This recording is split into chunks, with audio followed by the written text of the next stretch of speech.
नमस्कार बच्चों। आज हम लोग राष्ट्रीय आय योग्यता आधारित छात्रवृत्ति योजना परीक्षा 25-26 के बारे में बात करने जा रहे हैं। जैसा आप जानते हैं, हर बार की तरह इस बार के लिए भी विज्ञप्ति जारी हो चुकी है।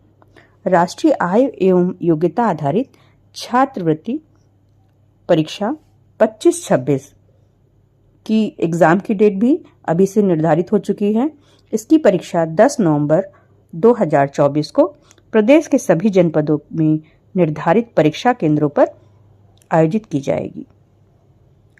इस परीक्षा हेतु ऑनलाइन आवेदन 5 अगस्त 2024 से प्रारंभ है, यानी कि जो फॉर्म भरे जाने हैं वो 5 अगस्त से भरे जाएंगे और जो इसकी फॉर्म भरने की अंतिम तारीख है वो 5 सितंबर 2024 निर्धारित की गई है, यानी कि 1 महीने का समय है फॉर्म भरने के लिए।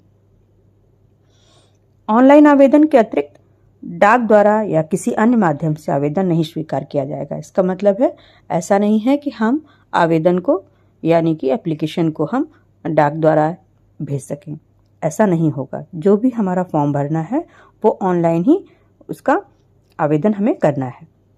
और आवेदन करने के लिए, ऑनलाइन आवेदन करने के लिए पूरी जानकारी हमको वेबसाइट www.entdata.co.in पर उपलब्ध है। हमको इसी साइट के माध्यम से फॉर्म भरने हैं। राष्ट्रीय आय में योग्यता आधारित छात्रवृत्ति योजना परीक्षा 25-26 में कौन से छात्र छात्राएं शामिल हो सकते हैं, इसके बारे में हम जानेंगे।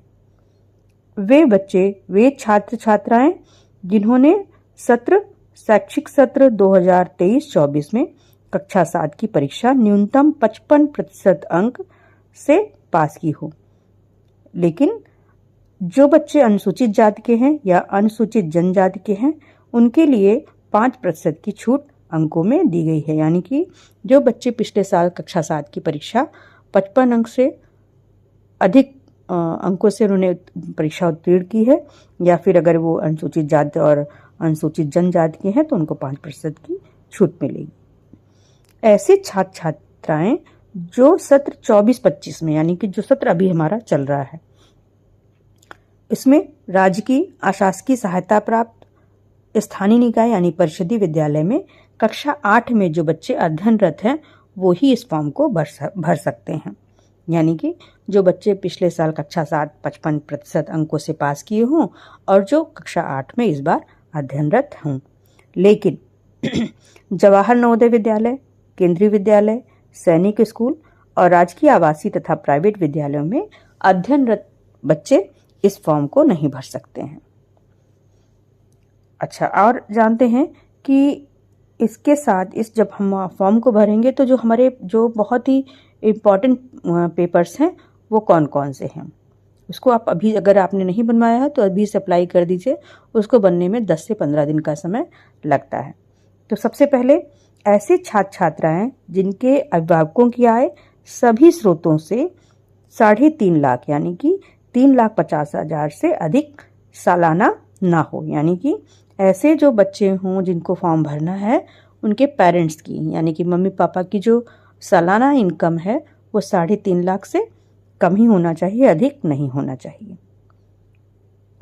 ऐसे तो आपको इसके लिए क्या करना होगा, आय प्रमाण पत्र बनवाना होगा, जो कि तहसीलदार से या बनता है या सक्षम अधिकारी से बनता है। उसके द्वारा ये आय प्रमाण पत्र वो आपको ऑनलाइन अपलोड करना होगा फॉर्म भरते समय। इस परीक्षा हेतु जब हम लोग ऑनलाइन आवेदन करेंगे किसी भी प्रकार का शुल्क नहीं लिया जाता है। आवेदन करते समय आपको जो, जैसा मैंने पहले बताया, जो इनकम सर्टिफिकेट है यानी कि आय प्रमाण पत्र वो अपलोड करना होगा।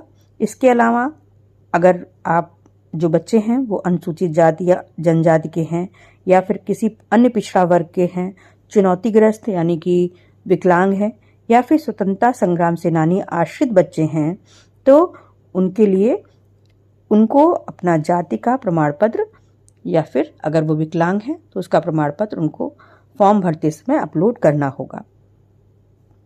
प्रमाण पत्र ऑनलाइन आवेदन की अंतिम तिथि के पूर्व का निर्गत होना चाहिए, यानी कि जो हमारी अंतिम तिथि है 5 सितंबर है, तो जो हमारा जो सर्टिफिकेट होगा, चाहे वो इनकम सर्टिफिकेट हो, चाहे वो कास्ट सर्टिफिकेट हो यानी जाति सर्टिफिकेट, वो 5 सितंबर के पहले का बना हुआ होना चाहिए।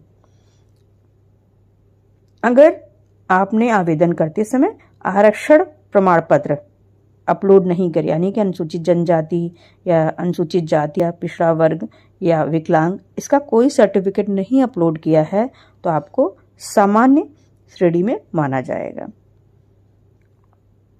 ऑनलाइन आवेदन पत्र में परीक्षा से संबंधित सभी सूचनाएं, निर्देश अंकित हैं, यानी कि जो हमारा जो वेबसाइट है उसको आप नोट कर लें, www.entdata.co.in पर सभी सूचनाएं उपलब्ध हैं।